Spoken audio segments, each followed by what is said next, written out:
Buenas tardes. ¿Se me escucha bien el audio?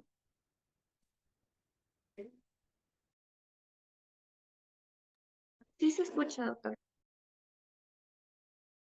Perfecto. Esperamos unos minutos para iniciar. 3 minutos máximo y ya iniciamos ya.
Buenas tardes con todos. Vamos a iniciar esta clase programada, ¿no? Sobre salud ocupacional.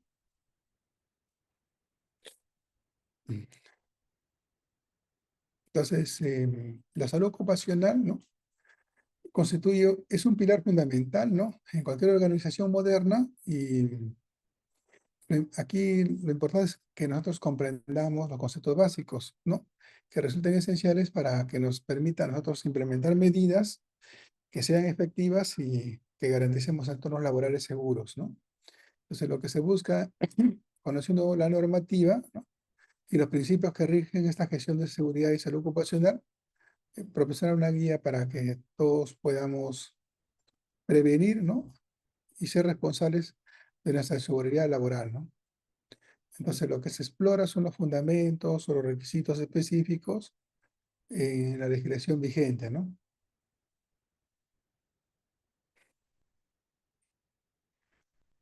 Entonces, lo que es que haya definido qué es el sistema de gestión y conocer cuáles son las principales leyes que regulan la seguridad y salud en el trabajo, ¿no?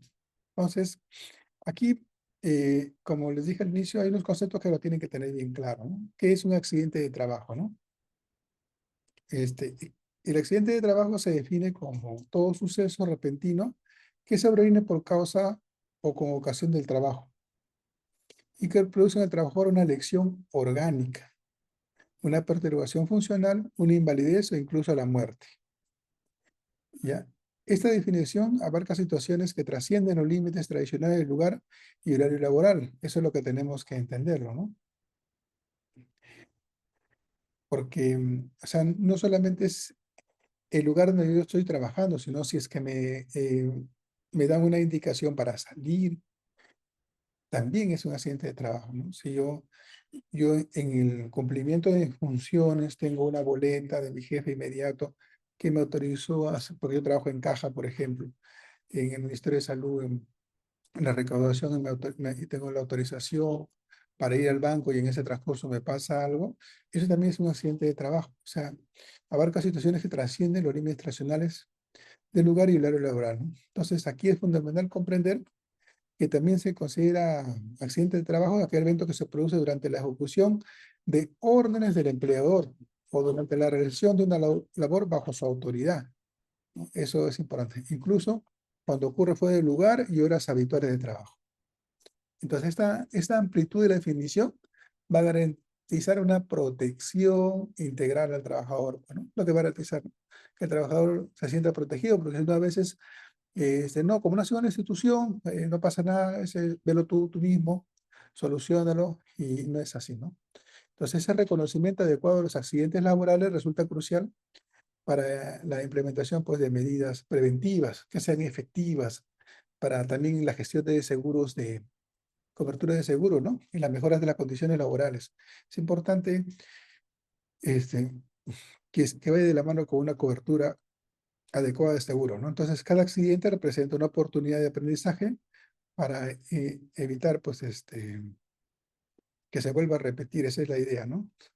Entonces, ya existe un reglamento que se da en el Perú.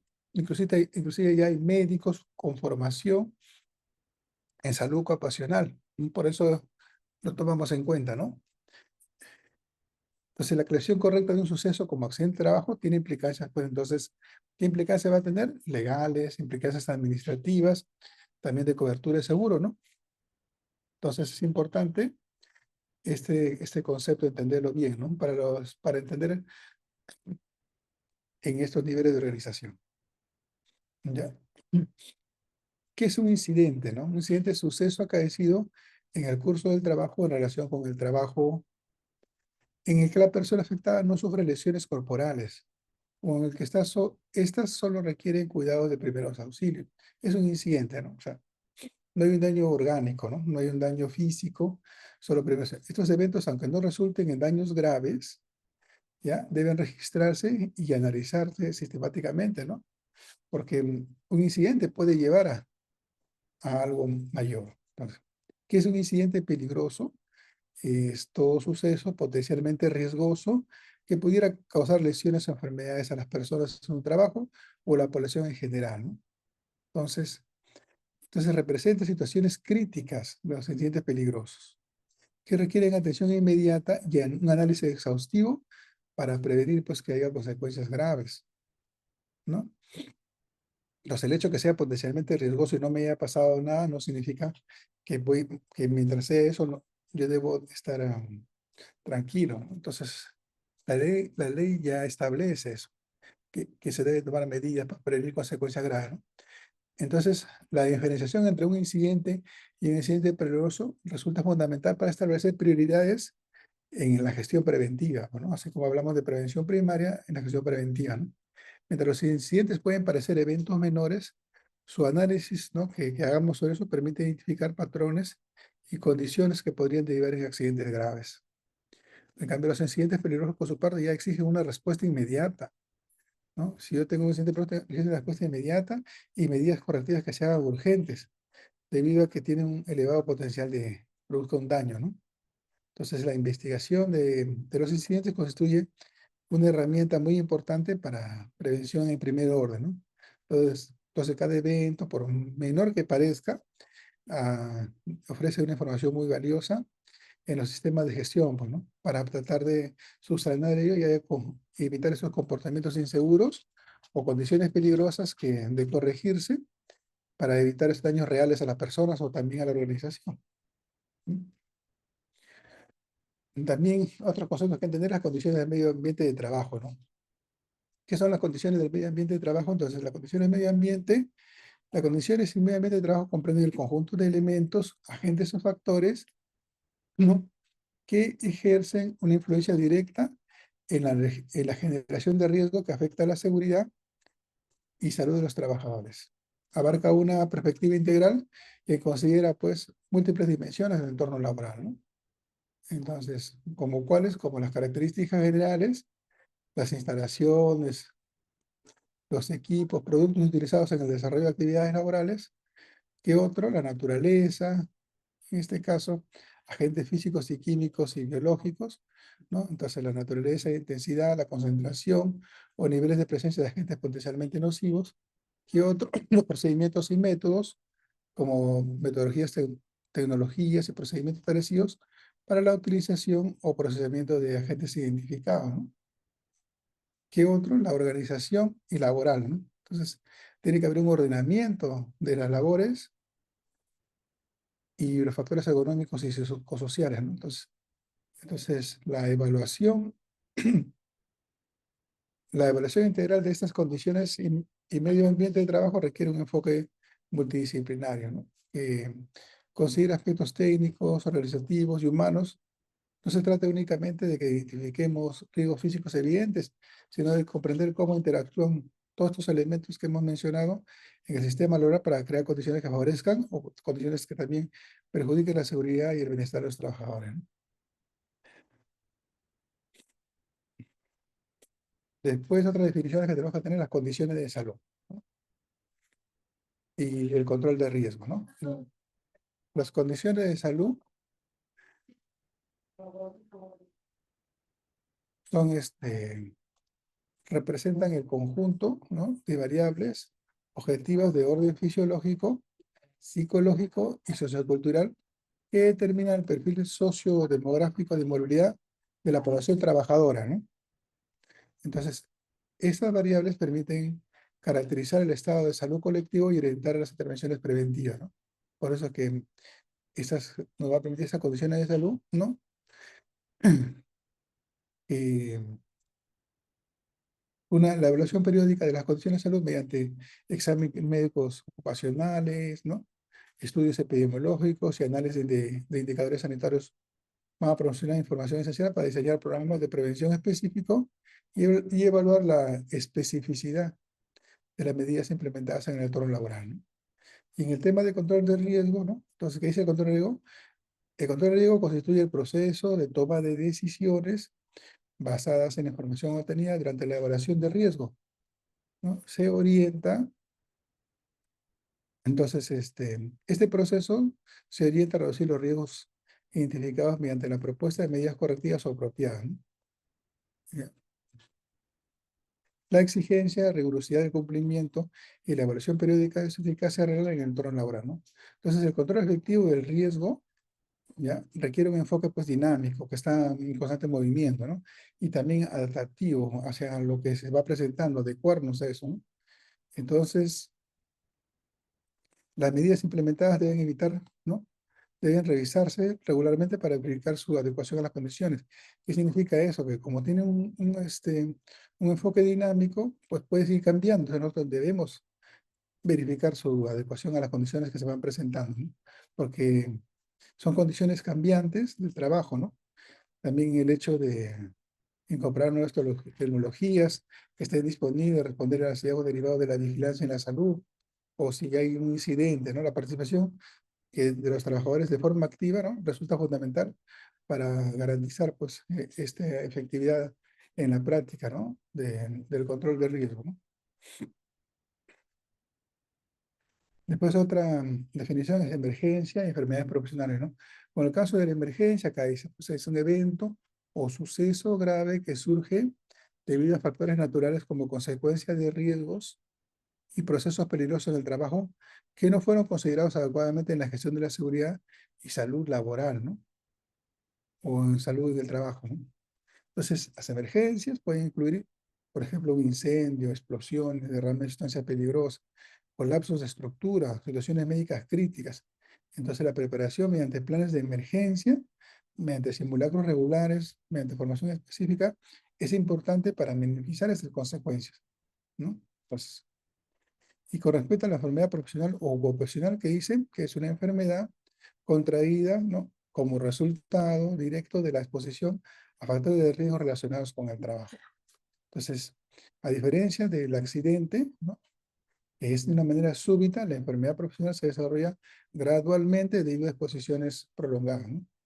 Entonces, el reconocimiento nuestro de enfermedades profesionales requiere establecer nexos causales, pues, ¿no? Entre las condiciones laborales y la que se ha desarrollado. O sea, tenemos que establecer si realmente hay una relación entre las patologías que vamos desarrollando en el transcurso de los años y en las condiciones que estamos viendo, ¿no? Por ejemplo, en algunos casos, cuando trabajas en una zona donde hay alto ruido por un tráfico incrementado y el uso de claxon, todo eso, y las personas empiezan a presentar como una hipoacusia, ¿no? Entonces hay que ver, hay que reconocer si esa enfermedad profesional se desarrolla, ¿no? O si el mismo trabajo per se es producto de ello, ¿no? Como por ejemplo, en las que trabajan en gasolineras, en el contacto en el olor con ese tipo de material, la gasolina, desarrollan algún tipo de cuadro profesional o patología profesional que se relacione, pues, ¿no? Entonces hay que establecer desarrollo causal. Lo mismo que pasó, por ejemplo, entre el tabaco y el cáncer, ¿no? En un inicio se hacía ver como que no tenía ninguna relación, tabaco y cáncer. Las grandes tabacaleras inclusive impulsaban los estudios, pero cuando el estudio no era favorable, no lo publicaban. Todo el publicaban los que, entre comillas, le eran favorables en evitar esa relación. Y yo decía, mira, se ha hecho tal estudio y no hay una relación causal entre el tabaco y el cáncer de pulmón, ¿no? Pero sin embargo, ya eso cada vez fue cayendo por su propio peso, ¿no? Entonces, la prevención de emergencias y enfermedades profesionales va a requerir pues una gestión proactiva, que identifique los escenarios posibles, ¿no? Que establezca controles preventivos y robustos, que mantenga pues una vigilancia continua de las condiciones laborales y de salud de los trabajadores, ¿ya? Otro es otra definición es a qué llamamos peligros y a qué llamamos identificación de peligro, ¿no? Entonces, peligro, el concepto de peligro se refiere a cualquier situación o característica intrínseca de algo capaz de causar daño a la persona, a equipos, a procesos productivos o al ambiente, ¿no? Entonces, también lo conocen como en la terminología técnica como factor de riesgo, a lo que decimos peligro. Entonces, el peligro puede presentarse en múltiples formas. Puede ser mecánicas, puede ser eléctricas, puede ser químicas, puede ser biológicas, puede ser ergonómicas, puede ser psicosociales también, ¿no? Entonces, y la identificación de peligro viene a ser la localización y reconocimiento de peligros existentes, ¿no? ¿ya? Lo cual se define porque tiene sus características, ¿no? Entonces, en ese caso, nosotros tenemos que ver la caracterización de las propiedades y las características específicas pues, del peligro, ¿no? Mm.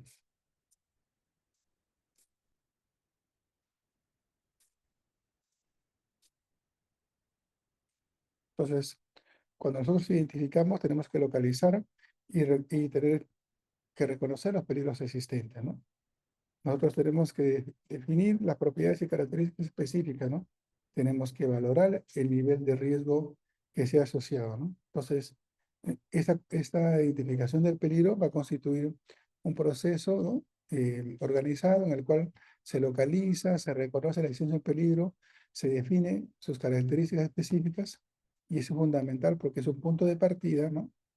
En cualquier sistema de gestión para que se tome pues medidas en ello, ¿no? Porque ya se ha identificado previamente, ¿no? Entonces, pero para poder identificar de qué requiere la participación activa de los trabajadores, ¿no? O sea, de los que estamos involucrados, ¿no? También la experiencia directa, ¿no? En la revisión de registros, en el caso nuestro, pues de historias clínicas, los incidentes, inspecciones, ¿no? Todo ello es importante en este caso, ¿no? Después otra definición que tenemos que ver es el definición de riesgo y evaluación de riesgo, ¿no? El riesgo es como dice ahí, es la probabilidad, ¿no? O representa también la probabilidad de que un peligro se materialice en determinadas condiciones y genere daños a las personas, a equipos y al ambiente, ¿no? Entonces, el riesgo laboral específicamente se refiere a la probabilidad de que la exposición a un factor o un proceso peligroso en el trabajo cause enfermedad o lesión. A eso se refiere el riesgo, ¿no? Y el riesgo y la evaluación de riesgo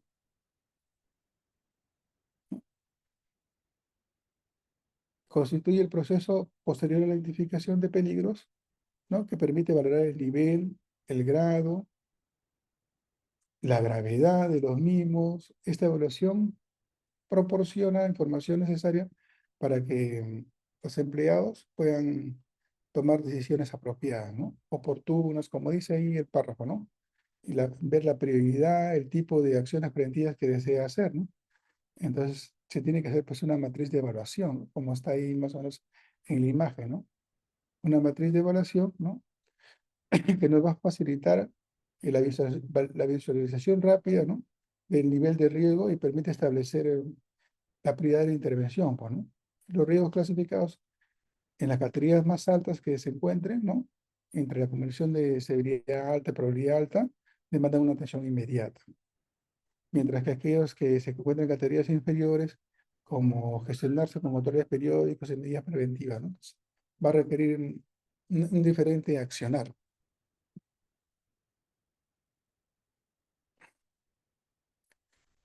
Otro, otra definición en la normativa que nosotros tenemos que entender es el concepto de Comité de Seguridad y Salud en el Trabajo, ¿no? Entonces, eh, el comité constituye un órgano bipartito y paritario, ¿no? ¿Ya? Esos términos los vamos a tener claro, ¿no? O sea, hay dos partes, ¿no? Y paritario formado por representantes del empleador y de los trabajadores, pues, ¿no? Porque siempre va a haber eso de que cada quien ve desde su perspectiva, entonces es importante que dos estén, ¿no? Paritario porque trabaja en una mesa única con evaluación de pares, ¿no? Cuenta con las facultades y obligaciones previstas por la legislación, la práctica nacional, orientadas a la consulta regular y periódica de las actuaciones del empleador, ¿no? En materia de prevención de riesgos laborales. Es lo que dice, ¿no? ¿Ya? Entonces, cuando habla pues de composición bipartita, ¿no? Tiene que tener una representación equitativa, a eso se refiere, ¿no? De empleadores y trabajadores que garantizan un equilibrio en las decisiones. El marco legal, que es obligatorio para organizaciones con 20 o más trabajadores según normativa, ¿no? Hay un marco legal ya para eso. Y tiene una función consultiva, ¿no? De análisis y consulta periódica sobre medidas preventivas y condiciones laborales, que sí que se forma un comité que tenga estas prerrogativas. Entonces, la constitución del comité resulta obligatoria para organizaciones que tienen de 20 o más trabajadores. O sea, toda organización que tiene de 20 o más trabajadores tiene que tener su comité de seguridad y salud en el trabajo. En el caso de las empresas con menos trabajadores, corresponde designar un supervisor de seguridad y salud en el trabajo nada más. O sea, si por ejemplo esto fuera una posta, ¿no? Y la posta dice que tiene que tener su salud ocupacional y la posta tiene 13 personas, solamente se nombra pues un supervisor de seguridad y salud en el trabajo, que asume funciones similares de vigilancia y promoción de seguridad laboral, ¿no? Y si es un establecimiento que tiene más, tiene que tener un comité, ¿no? En el caso de las DIRI, los establecimientos de primer nivel no se consideran como que el establecimiento de primer nivel sea separado, ¿no? Se lo consideran como parte de la empresa DIRIS. Entonces tú puedes tener como 5.000 trabajadores, pero tienes un solo comité. Tú tienes un centro materno infantil que tiene más de 20 trabajadores, pero como no lo están considerando como una empresa aislada, ¿no?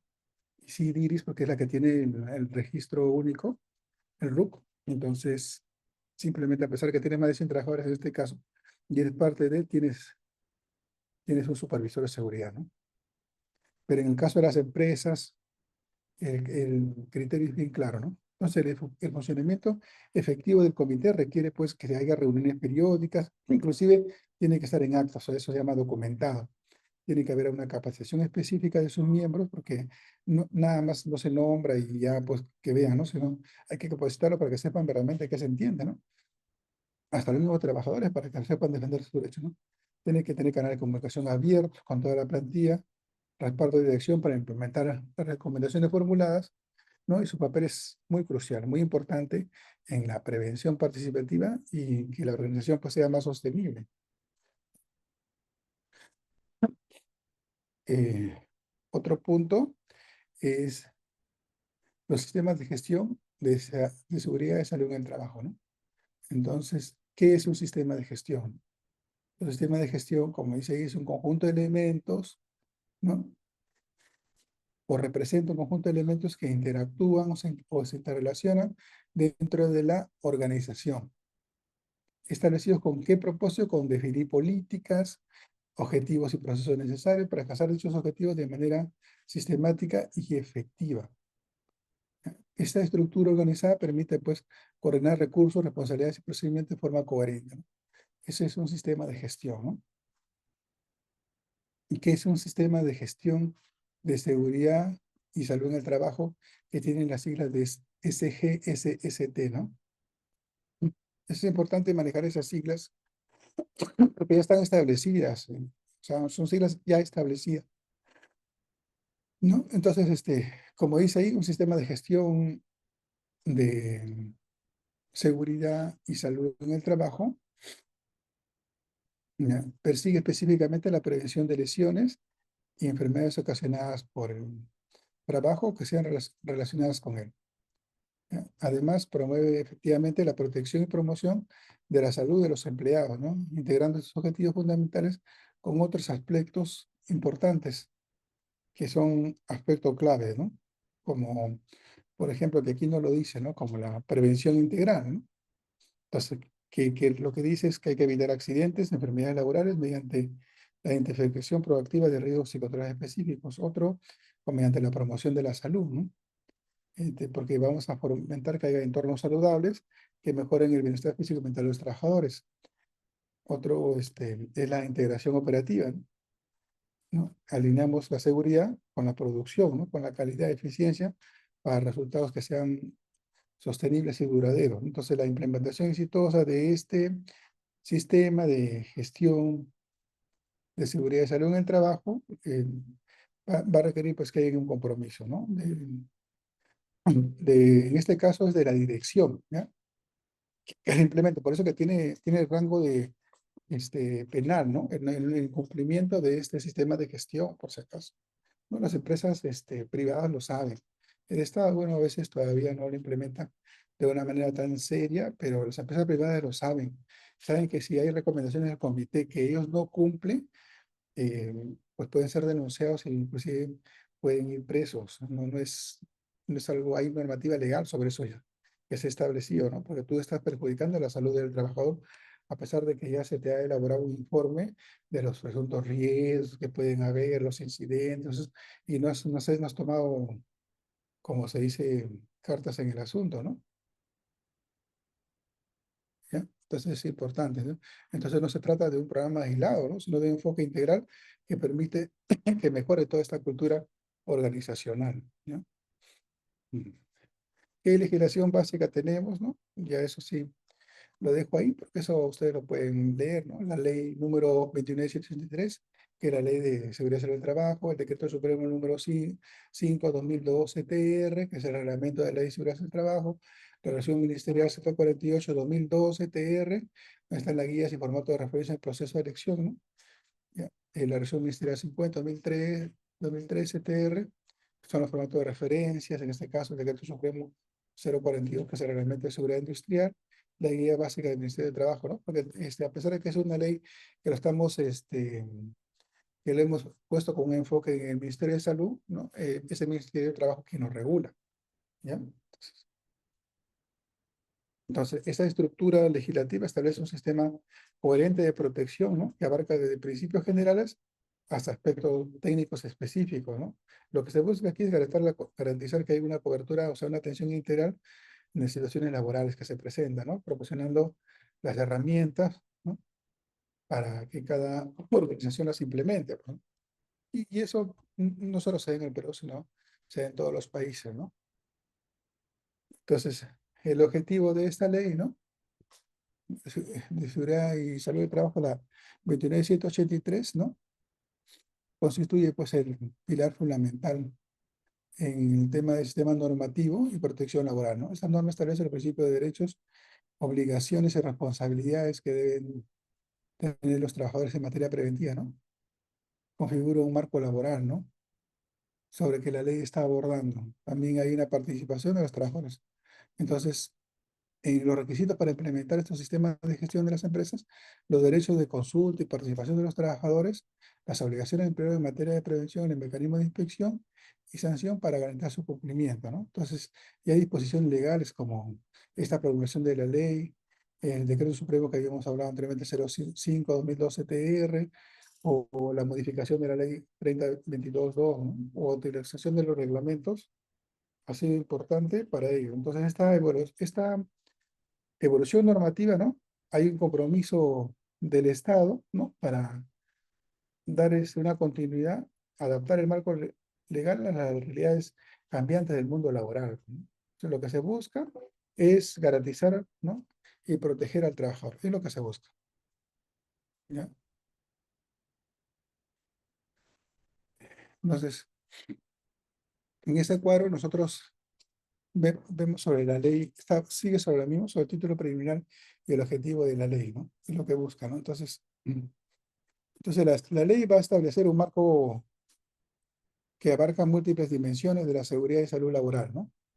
¿Ya? Entonces, esa estructura sistemática permite una implementación ordenada y efectiva de estas medidas preventivas, ¿no? Desde políticas nacionales, ¿no? ¿Ya? Que es la que va a definir los lineamientos generales para la protección de los trabajadores, sistemas de gestión, ¿ya?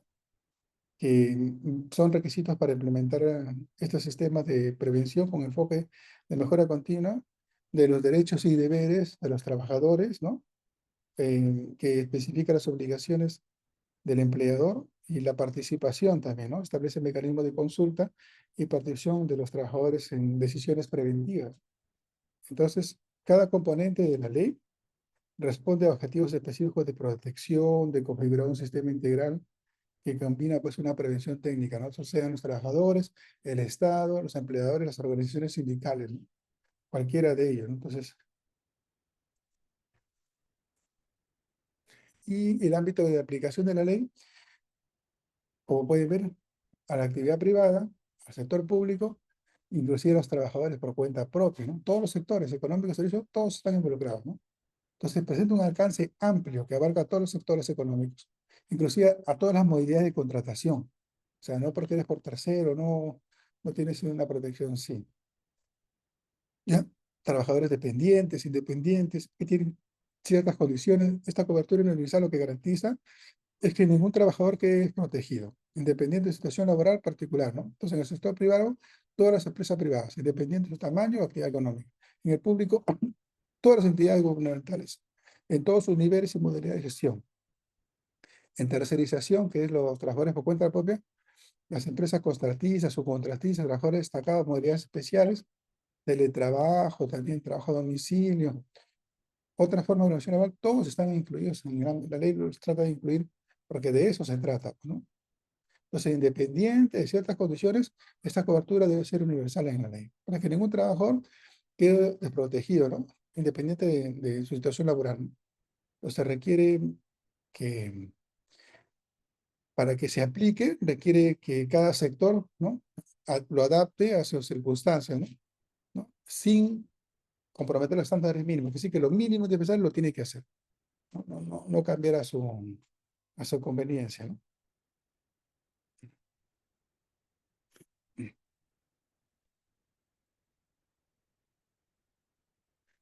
Entonces, hay los principios de la ley, ¿no? La ley tiene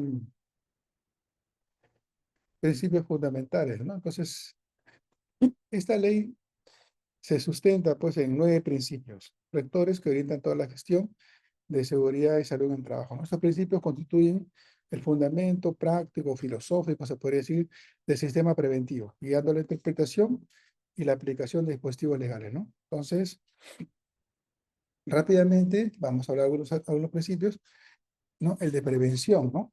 Que dice que el empleador garantiza condiciones seguras antes de que ocurran el daño, ¿no? O sea, ese es el primer principio que tiene, ¿no? El de responsabilidad, ¿no? Entonces, el empleador asume las implicancias económicas, legales y sociales. Si el ser empleador es responsable, si no ha asumido esa cooperación, ¿no? Se refiere que el Estado, los empleadores y trabajadores coordinan los esfuerzos de prevención, ¿no? También información y capacitación, ¿no? Que se refiere a que los trabajadores hay que capacitar a los trabajadores. Es obligatorio, se debe crear un documento para la capacitación de los recursos humanos con fechas, inclusive con áreas, ¿no? En todo el año, el cual no solamente incluye lo que nosotros podamos entender una capacitación en un lugar, sino inclusive visitas, prácticas o viajes, inclusive para la mejora del trabajador, ¿no? En el conocimiento de eso, ¿no? Tiene que haber una gestión integral, ¿no? ¿No? Lo que busca es que todos los procesos estén organizados, pues, ¿no? Y que no esté aislado, a eso se refiere, ¿no?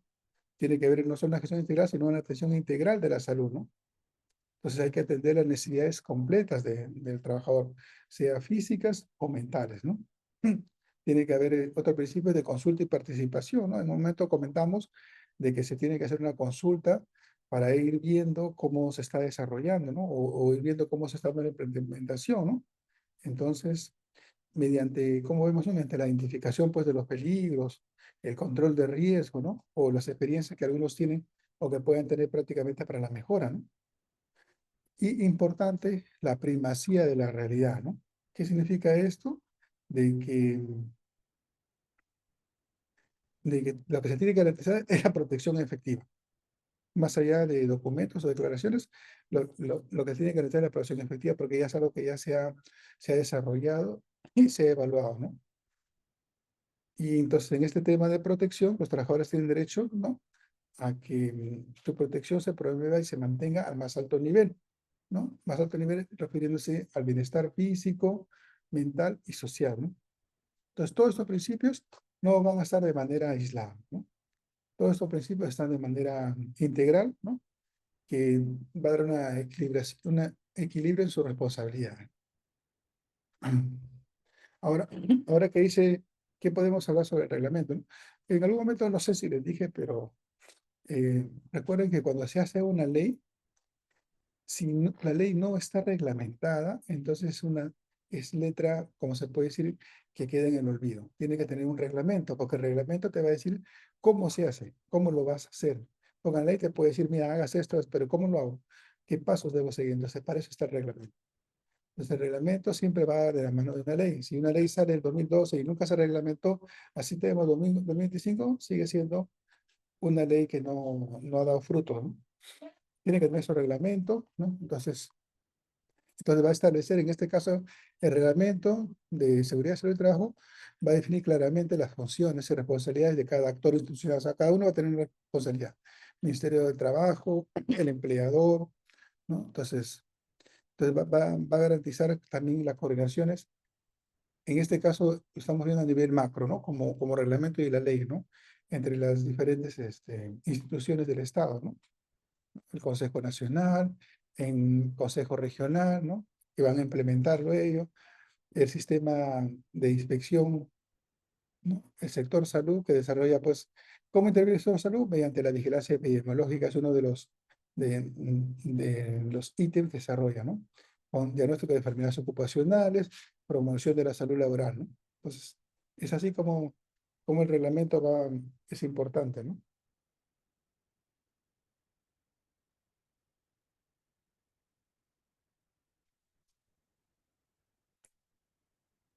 Otro punto son los requisitos, ¿no? De la ley y su reglamento, ¿no?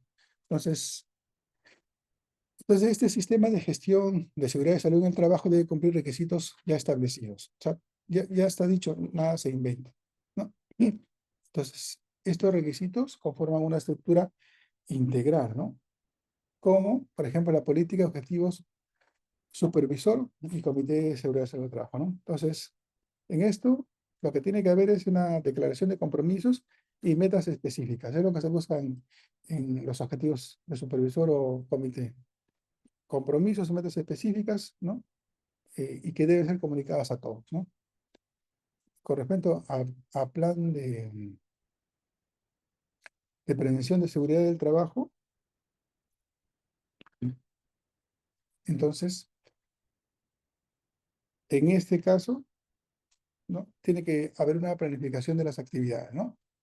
Tiene que haber actividades preventivas con objetivos responsables y también tienen que estar establecidos los recursos que se van a usar y los cronogramas, o sea, los tiempos deben estar definidos, ¿no? En el tema de programación anual, ¿no? ¿Ya? Debe haber un reglamento interno también, ¿ya? Que dé normas específicas sobre la seguridad y salud adaptada, ¿no? Todos los establecimientos tienen que tener su reglamento interno, que es adaptado a la ley, sí, y que no puede ser más que la ley, no. Recuerden eso, ¿no? O sea, tú no puedes poner más cosas porque así se te ocurre que encontrase, ¿no? Si es que la ley no lo autoriza. La ley, como se dice en este caso, es la que te establece los lineamientos y en base a eso tú puedes hacer mejoras, ¿no? Siempre respetando. Por ejemplo, si la ley te dice que la entrada del trabajador es a las 7 y 7:15 y 7:31 y tú dices, no, pero yo quiero que a las 7:15 ya sea tarda, ya sea falta, ya 7:31, tú no puedes hacer eso. Tú no puedes hacer un reglamento en base a lo que tú supones, no tienes que respetar la ley y adecuarla y más bien darle mejoras, que es diferente, no condiciones en contra, ¿no? Tiene que haber una línea de base también, ¿no? O sea, se hace un diagnóstico inicial, ¿no? Y sobre eso también se van a dar auditorías, ¿no? Auditorías, eso es importante entenderlo porque tiene que haber evaluaciones periódicas para poder nosotros ver cómo es su cumplimiento en salud, ¿no? Para ver oportunidades de mejora. Ya, entonces, hay una jerarquía de los requisitos, ¿no? ¿Ya? En el cual vamos a ver una jerarquía, disculpen, del sistema de gestión de seguridad y salud del trabajo, ¿no? Entonces, hay una jerarquía en lo que viene a ser el control de riesgo. Entonces, en esta jerarquía está, en primer lugar, la eliminación de los peligros y riesgos, ¿ya? Entonces, es la primera prioridad. Suprimir completamente el factor de riesgos o, en la actividad laboral, ¿no? Lo que se busca es que hay que dar soluciones. Con respecto al tratamiento, control o aislamiento de medidas técnicas administrativas, ¿no? Entonces, en este caso, hay que aplicar medidas técnicas, ¿no? Para llevar un control adecuado sobre ellos, sobre las medidas técnicas, ¿no? Con respecto a minimizar los peligros y riesgos, adoptar un sistema de trabajo seguros que incluyan disposición administrativa de control, ¿no? Entonces, aquí lo que se busca es reducir la exposición, pues, ¿no? A los riesgos, ¿no? Adoptando procedimientos seguros. Entonces, lo que se busca en este caso, ¿no? Y con respecto al programa de la sustitución de los procedimientos técnicos, medios, sustancias y productos peligrosos, ¿no? Aquí, en este caso, lo que se busca es planificar, ¿no? Planificar el reemplazo gradual de los procedimientos técnicos, ¿no? Con otras alternativas que puedan ser más seguras en este caso, ¿no? Y en último caso está el, el facilitador de protección de personal adecuado, ¿no? Facilitador de equipos de protección de personal adecuado, ¿no? Entonces es importante destacar, ¿no? Que los equipos de protección personal representan la barrera menos efectiva porque dependen del uso correcto de parte del trabajador. Así. Y no eliminan el riesgo, solo protegen a quien los usa, ¿no? Por ello, la normativa establece claramente que se debe considerar un último caso, ¿no? Entonces, ¿no? Entonces, más allá de andar con equipo de protección en algunos casos, lo más importante, en primer lugar, es que nosotros hayamos tratado de sustituir o eliminar los peligros o riesgos, ¿no? Darle un control adecuado, hay que minimizar todo eso, ¿no? A veces uno le pone como prioridad el equipo de protección, que es importante, sí, pero a veces el equipo de protección pues, no es 100% si es que no has trabajado sobre los peligros o riesgos, ¿no? Bien. Entonces, en el tema en el tema de la política de esto de seguridad y salud en el trabajo, tiene que haber, pues, hay un compromiso, ¿no? En la protección de la seguridad y salud en todos los miembros de la organización, el cumplimiento de los requisitos legales, ¿no? La garantía de los trabajadores, la mejora continua de desempeño y la compatibilidad integrador, ¿no? ¿Qué quiere decir esto? Que la política debe ser específica, ¿no? Adaptando los riesgos y características particulares, ¿no? Debe ser difundida, concisa, debe ser actualizada. Por eso hablamos de que tiene que haber una revisión periódica, ¿no? Entonces, no puede ser un documento elaborado de un solo lado, ¿no? O sea, por eso que hablamos, ¿no? Que interviene el trabajador y el empleador, ¿no? Entonces, el trabajador, porque es esencial el trabajador para que pueda formularlo, ¿no? Y el empleador, porque facilita cómo se va a realizar, ¿no? Cómo se va a implementar, ¿no? ¿Ya? Y, bueno, ya hablamos, ¿no? Sobre la política que debe ser específica, concisa, difundida, actualizada, y la aparición del trabajador. Y como último punto que vamos a ver aquí en salud ocupacional, ¿no? De este reglamento que es importante que tiene que conocerlo, ¿ya? Es la organización del comité de gestión, ¿no? Que ya habíamos visto, ¿no? ¿No? Entonces, ¿cómo se realiza el comité de gestión? Tiene que tener un presidente, un secretario y sus miembros, ¿no? ¿Ya? Entonces, es un órgano bipartito, paritario, como ya hemos dicho, representa equitativamente de empleados, trabajadores, va a representarlos a ellos, ¿no? Cuando hay 20 más trabajadores, existe el comité, ¿no? ¿Ya? Tiene un presidente, que es el que representa al empleado y dirige las reuniones del comité, tiene un secretario que representa a los trabajadores, documenta acuerdos y seguimientos y tiene los miembros. Y es en número equitativo, ¿ya? En ambas partes, ¿ya?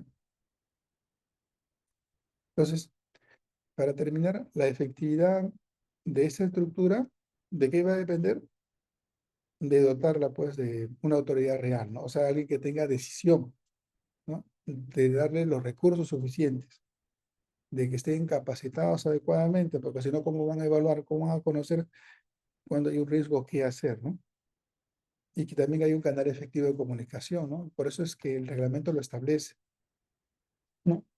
¿Ya? Entonces, eso permite que funcione activamente y eso va a mejorar las condiciones, pues, laborales o de trabajo, ¿no?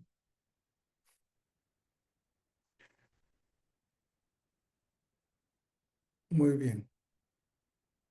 ¿Alguna pregunta al respecto?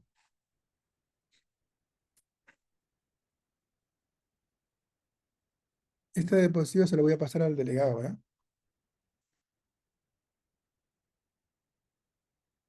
¿Preguntas?